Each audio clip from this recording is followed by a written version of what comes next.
Bakit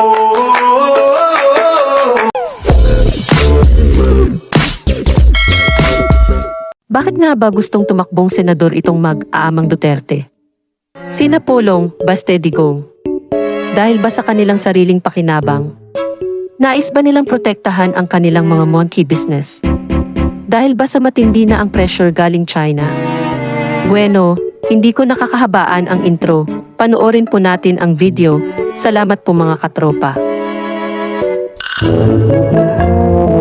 Nabuwang na talaga itong pamilya Duterte. Puro delubyo na nga ang kanilang ginawa sa bansa noong sila ang nasa poder. Tapos ngayon ay gusto pa nilang sabay-sabay na tumakbo sa Senado. Lahat sila raring na tumakbo Si PRD, Senator. Si Paulo Duterte, yung congressman ngayon, Senator. Si Sebastian Duterte. So tatlo ang Duterte next year for Senator. Yes, tatlo ang Duterte. Bakit kaya? Kung si Digong ang tatanungin, syempre si Xi Jinping ang dahilan. Kaya siya tatakbo bilang senador ay upang maprotektahan ang interes ng China, lalo na sa layunin nitong angkinin ng ating mga teritoryo.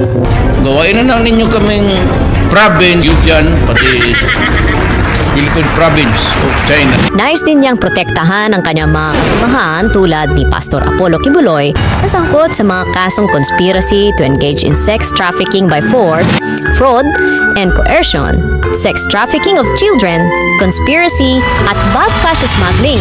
Ang kanyang dating economic advisor na si Michael Yang at kanyang translator na si Lincoln Ong at ang kanyang mga Chinese friends na sina Peter Lim, Sunny Uy at Charlie Tan na pawang identified ng PIDEA na sangkot sa malawakang bentahan ng droga sa bansa. Syempre pa, nais din niyang magkaroon ng immunity, lalo na't nakaamba ang pag-aresto sa kanya ng International Criminal Court dahil sa kasong crimes against humanity.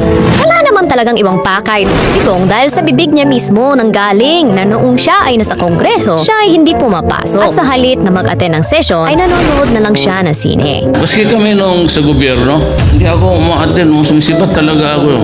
Even in Congress, pagkatapos, copy kunwari, then take the side door and manood na ako ng sine. And as if, hindi pa masaya sa 51 billion pesos na nakulimbat niya bilang congressman ng Davao City 1st District, nais ding tumakbo ni Paulo Pulong Duterte bilang senador. Ito ay kahit wala naman siyang ginagawa bilang kongresista, maliban sa umabsent at bumutas ng bangko sa mababang kapulungan. Magmula noong mahalal si Pulong bilang congressman, ay mas madalas pa siyang makita sa mga bar sa halip na gampanan ng kanyang tungkulin bilang mambabatas. Bakit kaya? Ano naman ang pakinabang niya kapag siya ay naging senador? Kung track record ang pag-uusapan, malinaw na hindi kapakanan ng taong bayan ang kanyang motibo sa ambisyon. Hindi kaya niya gustong maging senador upang maproteksyonan ang mga illegal nilang negosyo ni Glenn Escandor tulad ng smuggling at drug trafficking? Gaya ng kanyang ama, tiyak na iskulbukol din ang estilo nitong Pulong bilang mambabatas. Maging si Baste Duterte na number 1 sa pagiging tulongges bilang mayor,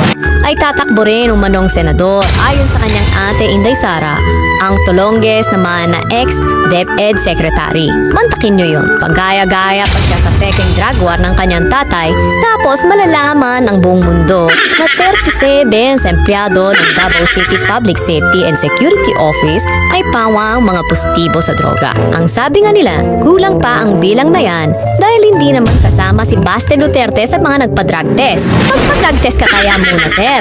Bakit gusto ng tatlong tukmol na ito na maging senador at gusto nilang magpadami sa Senado? Simple lang ang sagot yan. Ito ay upang maisakatuparan ang kanilang maitim na balak na patalsikin si Pangulong BBM sa pamamagitan ng impeachment at paupuin si Inday Sara. Hindi kasi umubra ang kanilang mga maisog rally na kanilang ginagamit upang gibayin ang administrasyon at udyukan ng AFP na magkudeta. Tuloy-tuloy na naman ang kanilang ligaya kapag makabalik sila sa kapangyarihan. Babalik ulit ang paghahari-harian ng China at malaya na naman sa mga illegal na negosyo ang kanilang mga Chinese friends. At syempre, tuloy-tuloy ulit ang kanilang pagnanakaw sa kaban ng bayan kahit lalo tayong mabaon sa utang. Ang akala ng mga Duterte, pawang mga tanga at hindi marunong mag-isip ang mga Pilipino. Ang akala nila, mabubudol at maloloko nila ulit tayo. Pero mulat na ang lahat at ang sigaw ng bayan, jump the Dutertes,